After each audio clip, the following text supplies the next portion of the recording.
I think at the time there was hit and misses with movie tie-in games. Most of them weren't very good. Yeah, I once had a licensing meeting in Hollywood, and I was told to wait in, to talk to this licensing person, and I was sitting there with literally coffee cups and things like that, and I remember going, "You think video games are a coffee cup, don't you?" Yeah. Like you're licensing another coffee cup deal. But Aladdin was the first game where we had full access to the creatives at Disney. This was a milestone. I think it proved to the industry, if you actually put these video game people in a room with the big, talented Hollywood people, they can work together. They can work together and make something amazing. It was so much better than what was expected. Whoa, this game's really good. Honestly, I think Aladdin was just at that sort of in a sweet spot where Hollywood was really starting to take this stuff more seriously. So that was kind of one of those moments when things changed.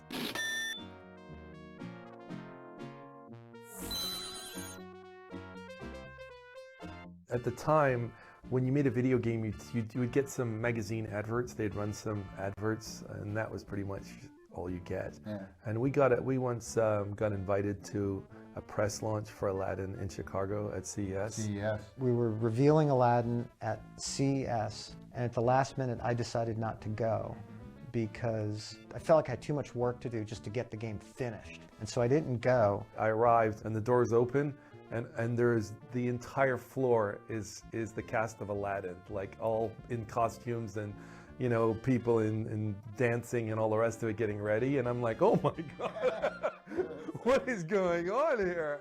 And I go down and I go into this giant room. Remember Katzenberg, Shinobu, the head of Sega of Japan, was there. Katzenberg was on stage. Jeffrey Katzenberg. Yeah, Richard Branson was at the there. time, Jeffrey Katzenberg was the president of Disney. But yeah, Richard Branson was there, and Tom Kalinske, president of all Sega. the press. This was it. This is a big deal. It was a Our weird coming moment because I'd made a lot of games that had, that had good brands and things like that, but I'd never seen what happens when you have that level of celebrity lean in, and having Disney, of course, as well.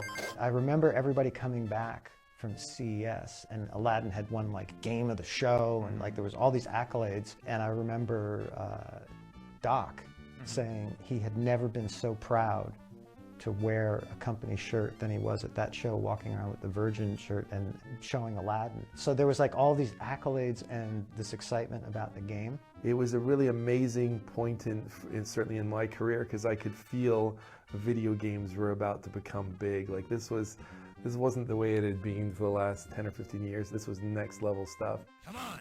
It was all happening, and there was just a huge excitement about Disney at the time. I remember. They could do no wrong. Yeah, right, it was just with a really, everyone was excited about Disney movies. Jeffrey Katzenberg once called me to ask about working on The Lion King, and it was very difficult to say no, we're not going to do it. Well, we wanted Lion King Oh, so Lion badly. King. Oh yes. Yeah, because we got to see a special preview of the movie. Flown out to Vegas.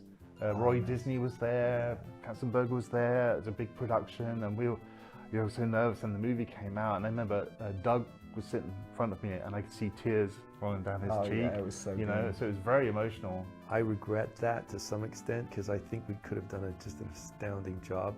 The people that did handle it were excellent.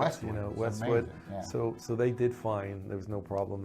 They got a great game. I would have enjoyed that experience of getting even closer to Disney and seeing where this would have gone. I want to do Frozen. From a musical standpoint. Having a daughter, I would love to do Frozen. That would have been really Imagine good. all the ice effects and stuff we could do. Fantasia would have been to work in that world with amazing music and the sorcerer Mickey on the mountaintop and conducting the thing. We felt pretty proud of what we had achieved. It was a good looking game. It was fun to play. So I expected it to be successful, but I think it was more successful than any of us could imagine. We just tried to meet the quality standard of the movie as much as we could on that, 16-bit Genesis, just to try and get as much of what the movie was and the imagery, follow it as close as possible. It was a perfect little storm of all of those disciplines: design, production, animation, art, you know, even marketing. It was the right property at the right time. I think it's just the visual look and the quality of the game. It set a new standard. It really was a new benchmark, and the animation. The balance between the gameplay with the look, it all was in harmony. Nothing seemed out of place. The music was great. Oh yeah, the music was Everything's really good, at equal bar, you know. It was so fun, and to see the final product and get it out, and to see the reception of it was really exciting. Yeah.